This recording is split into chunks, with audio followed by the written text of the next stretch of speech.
내 몸의 기초 대사량 상태를 1분 만에 확인할 수 있는 방법이 있습니다. 그것은 바로 겨드랑이 체온을 측정하는 것입니다. 안녕하세요. 기능의학으로 환자를 치료하는 의사 김원장입니다. 다이어트를 해도 살이 잘 안 빠지고 체중이 많이 나가면서 손발이 찬 사람들이 있습니다. 수족 냉증이라고도 부릅니다. 이런 사람들은 한여름에도 긴 팔을 입고 다니고 열대야가 있는 여름에도 잘 때 수면 양말과 두꺼운 잠옷을 입고 자는 사람이 있습니다. 몸의 대사 기능이 떨어져 있고 체온이 실제로 낮은 사람들입니다. 하지만 고막으로 체온을 측정하면 정상으로 나옵니다. 기초 대사 상태와 심부 체온을 확인해야 하는데 그 방법이 바로 겨드랑이 체온을 측정하는 것입니다. 겨드랑이 체온을 측정했을 때 체온이 낮은 사람은 갑상선 기능 이상이 있을 확률이 아주 높습니다. 이것에 대한 내용을 오늘 파워포인트를 통해서 자세히 알아보겠습니다. 네, 오늘의 본론인 그 기초대사량을 1분 만에 확인하고 과학적으로 높이는 방법에 대해서 한번 이야기해 보도록 하겠습니다. 요것은 그 영상을 보실 때 주의사항이니까요. 한 번 정도 체크해 주시고요. 자, 기초대사량을 높이는 방법은 이렇게 7가지가 있습니다. 근육량 늘리기, 그다음에 체지방 줄이기, 그리고 체온 높이기, 그리고 단백질 섭취, 충분한 수면, 수분 섭취, 규칙적인 식사, 스트레스 관리 이렇게 7가지가 있는데 저는 이 중에서 2가지를 주목하고 싶습니다. 바로 근육량 늘리기와 체지방 줄이기, 그리고 체온을 높이는 것이 기초대사량을 높이는데 실질적으로 우리가 좀 더 적극적으로 노력할 수 있는 부분이기 때문에 이쪽에 대해서 오늘 이야기해 볼 것인데요. 1번과 2번에 대해서 좀 더 자세하게 이야기해 보도록 하겠습니다. 먼저 간단히 기초대사량을 살펴보면은 생명을 유지하는 데 필요한 최소한의 에너지, 주로 체온 유지, 심장 박동, 호흡 운동 등에 쓰이는 에너지를 기초대사량이라고 합니다. 그래서 누워서 숨만 쉴 때 필요한 에너지를 기초대사량이라고 할 수 있겠죠. 남자, 여자, 성인이 조금 차이가 있을 수 있는데 남자는 1500에서 1800, 여자는 1200에서 1600kcal 정도가 되겠습니다. 그래서 기초대사량을 뭐 그 몸무게와 키, 나이를 입력을 하면은 구할 수도 있는데요. 그래서 몸무게가 무거울수록 많이 나갈수록 키가 클수록 그리고 나이는 어릴수록 기초대사량이 높다고 할 수 있겠습니다. 그리고 제가 이제 선호하는 그 기초대사량 계산 방법인데요. 21.6 곱하기 제지방량 더하기 370입니다. 제지방량 같은 경우에는 이제 체중에서 체지방을 뺀 것을 제지방이라고 하고요. 제지방은 우리가 구할 수 없으니까 체성분 검사, 특히 인바디 같은 장비를 통해서 확인을 할 수 있겠습니다. 그래서 이렇게 체성분 검사를 하면은 체중이 이렇게 50.5가 나오는데 이 중에 체지방을 뺀 것이 이제 제지방량이 되는데 이게 36.3이 되겠습니다. 36.3kg를 아까 그 앞에 21.6 곱하기 그 다음에 370을 더해주면은 기초대사량이 나오는데 이 환자의 경우에는 1153이 기초대사량이 되겠습니다. 근데 이 시기에서 기초대사량을 늘리기 위해서는 우리는 제지방량을 늘려야겠습니다. 제지방량을 늘린다는 것은 결국 근육량을 늘린다는 것이고요. 체중에서 그 체지방이 차지하는 비율을 줄이는 것이 되겠습니다. 그래서 이제 근육량을 먼저 늘리기 위해서는 이 운동 횟수를 잘 알고 계셔야 되는데 한번 세트를 할 때 6에서 15회 정도를 하고요. 그 다음에 총 운동 횟수는 30에서 75 사이 정도를 유지를 해야지. 예를 들어 6회면은 뭐 5세트를 해야 되는 거고요. 뭐 10회 같은 경우에는 3세트 이상을 해줘야지 이 구간에 들기 때문에 이 구간에 들을 때 근배이대가 충분히 이루어질 수 있는 운동 구간이라는 것을 알고 계셔야 됩니다. 그리고 그거보다 적은 경우에는 최대 근력이 생기는 운동이고요. 그거보다 훨씬 큰 운동 횟수 같은 경우에는 지구력이 늘어나는 것이기 때문에 근비대를 위해서는 이 구간에서 운동을 해줘야 된다는 아주 중요한 사실은 잘 알고 계시면은 운동하는데 큰 도움이 될 것입니다. 그리고 체지방을 줄이기 위해서 흔히 저탄고지를 하게 되는데요. 저는 저탄고지는 되게 위험해서 추천하진 않고요. 개인적으로 추천을 한다면은 5일간 시행하는 단식 모방 다이어트를 할 수 있겠습니다. 저 같은 경우는 그 5일간의 단식 모방 다이어트를 해서 4.2kg 정도 감량을 했습니다. 그래서 요 관련된 영상이 제 채널에 있으니까 한번 궁금하신 분은 찾아서 보시고 한번 도전해 보시면 좋을 것 같습니다. 그래서 첫 번째 근육량 늘리기, 체지방 줄이기에 대해서는 이야기가 끝났고요. 두 번째로 중요한 것이 바로 체온 올리기입니다.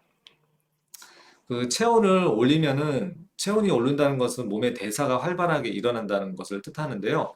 이런 체온 올리기를 하면은 당연히 기초대사량이 늘어날 수 있는데 체온 올리기 전에 이제 체온부터 제대로 측정을 해야겠습니다.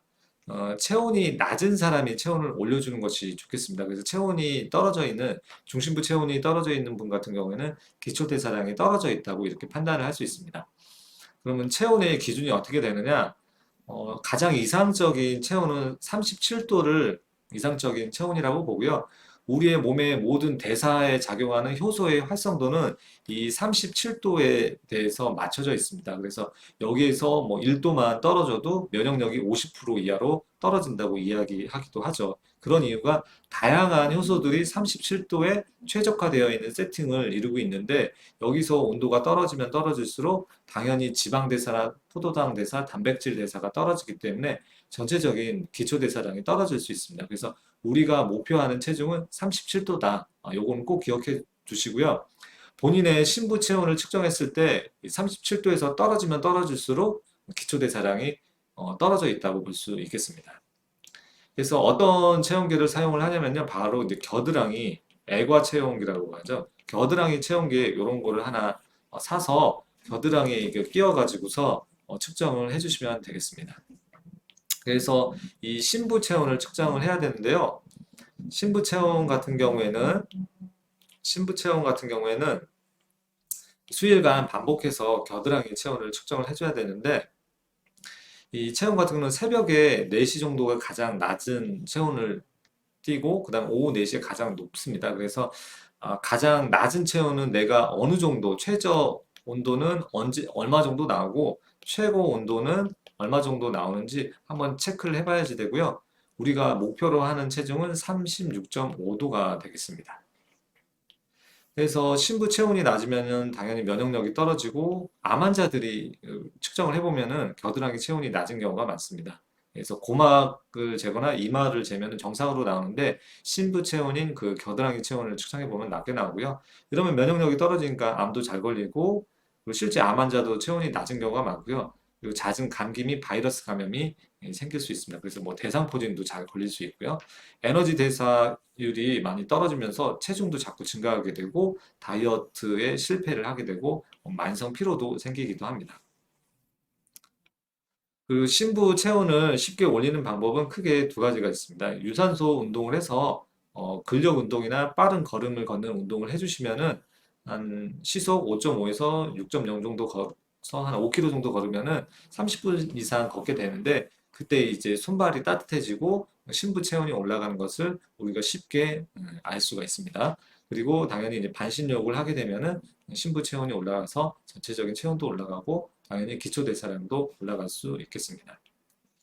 그런데 운동을 하고 반신욕을 해도 일시적으로 체온이 오르고 체온이 자꾸 낮아가지고 손발이 찬 사람, 여러 가지 갑상선 기능 저하증이 있는 경우에는 이 갑상선의 기능이 떨어져 있는지 꼭 확인을 해봐야 됩니다. 그래서 갑상선은 요 목의 갑상선 연골 이쪽 부위에 있는 것이고요. 갑상선 기능 저하증 증세를 살펴보면은 다양한 증세가 있습니다. 그래서 뭐 성욕이 감퇴한다든가 갑상선이 커진다든가 손발이 차고 뭐 피로하고 그리고 다리가 붓거나 아니면 뭐 자고 나면은 혀에 치아 자국, 이빨 자국이 보인다든가 간 기능이 떨어지거나 뭐 우울감, 기억력 저하, 그리고 손톱이 잘 부서지는 증세, 그리고 머리카락이 좀 빠지는 증세. 그리고 이렇게 특징적으로 이렇게 눈썹 바깥쪽 3분의 1이 이렇게 없어지는 탈모가 일어나는 현상이 있고 뭐 변비가 있을 수 있고요. 체온이 낮고 추위에 이제 민감하죠. 그리고 건조한 피부, 체중 증가, 목소리도 변하고 두통이나 뭐 근육통, 또 콜레스테롤도 올라가고 팔도 저리고 그 심장 박동수도 떨어집니다. 이러한 증상들이 있다면은 갑상선 기능 저하증을 의심할 수 있으니까요. 이런 경우에 이제 병원에 가서 치료를 받아봐야겠죠. 그러면 갑상선 기능 저하증은 이제 그렇게 얘기를 하세요. 나 그런 갑상선 기능 저하증이 의심이 돼서 혈액 검사를 해봤다. 근데 피 검사했더니 정상이더라. 어, 그렇게 얘기하는데 우리가 피 검사를 보통 하게 되면은 T4를 검사를 하게 되거든요. 그리고 이런 T4만 정상으로 나오고 그런데도 체온이 낮고 갑상선 기능 저하증이 증상이 생길 수가 있습니다. 그래서 우리가 뭐 TSH하고 T4를 주로 이렇게 대학병원에서도 요 검사만 주로 하고 T4가 떨어져 있으면 신지로이드인 그 T4를 처방을 해서 올려주고 있습니다. 근데 이렇게 했는데도 갑상선 기능 저하증이 개선이 되지 않고 증상이 더 오히려 악화되는 환자들이 있을 수 있습니다.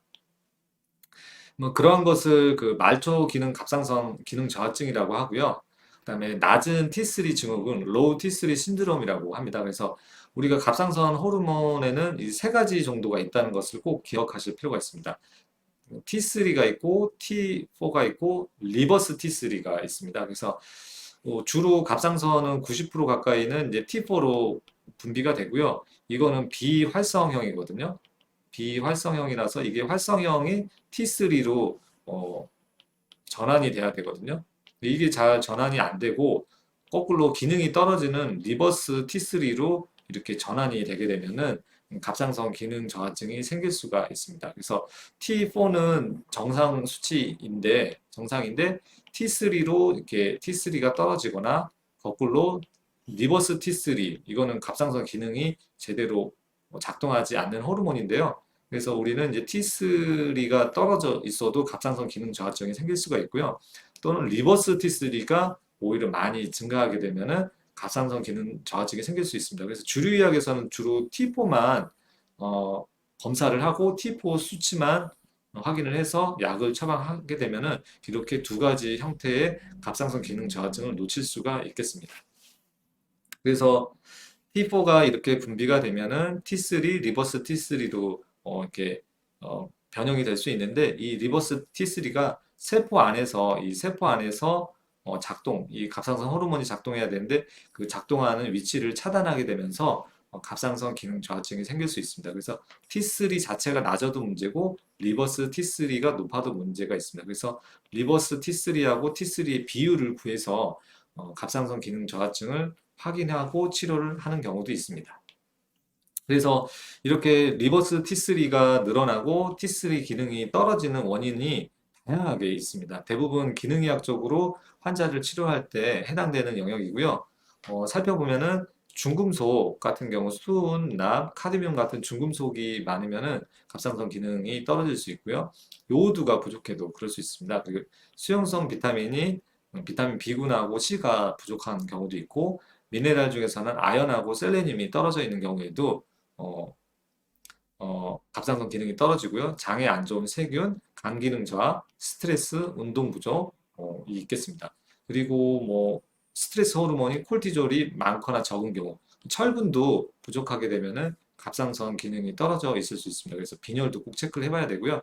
그리고 갑상선 자가 면역 항체인 TPO가 양성인 경우에도 갑상선 기능이 떨어지게 됩니다. 그리고 에스트로겐 우세성이 생겨서 생기는 경우에 여성 호르몬이 과하게 작용하는 경우에도 생길 수 있고 지용성 비타민 A, D, E가 부족한 경우에도 갑상선 기능이 떨어질 수 있습니다. 그리고 꼭 알아야 될 것 중에 하나가 그 T4 약을 신지로이드인 T4 약을 오히려 많이 먹게 되면은 이것이 그 리버스 T3로 많이 전환이 되면서 오히려 갑상선 기능이 떨어지는 환자가 있을 수 있습니다. 그래서 갑상선 기능 저하증을 진단받고 그 갑상선 약인 신지로이드 T4 약을 먹었는데 오히려 갑상선 기능 저하증이 너무 심해져가지고 극도의 피로감과 무기력감을 느끼면서 고생하는 분들이 있습니다. 그래서 그 갑상선 약을 먹고 나서 피곤함이 심해지는 환자인 경우에는 리버스 T3와 T3 기능 그리고 다양한 중금속 요오드 미네랄과 같은 원인들을 찾아서 해결해 줘야겠습니다. 그래서 오늘 갑상선 기능 저하증이라고 T4만 검사하지 말고 그리고 신지로이드만 무작정 먹으면 안 되고요. T3와 리버스 T3도 체크하고 필요하다면은 T3를 우선 보충해 줄 수 있겠고요. T3 기능을 떨어뜨리는 다양한 원인을 찾아서 해결해 줘야 되는데 그러다 보면 이제 주류의학보다는 기능의학 병원에 가서 상담을 받아보시는 것이 좋고요. 이런 얘기를 주류의학 일반 의사들에게 내분비 내과 의사들에게 T3 얘기를 하면은 또 뭔 소리 하는 거냐 하고서 핀잔을 듣고 혼날 수도 있으니까요. 그 점은 좀 주의해 주시면 되겠습니다.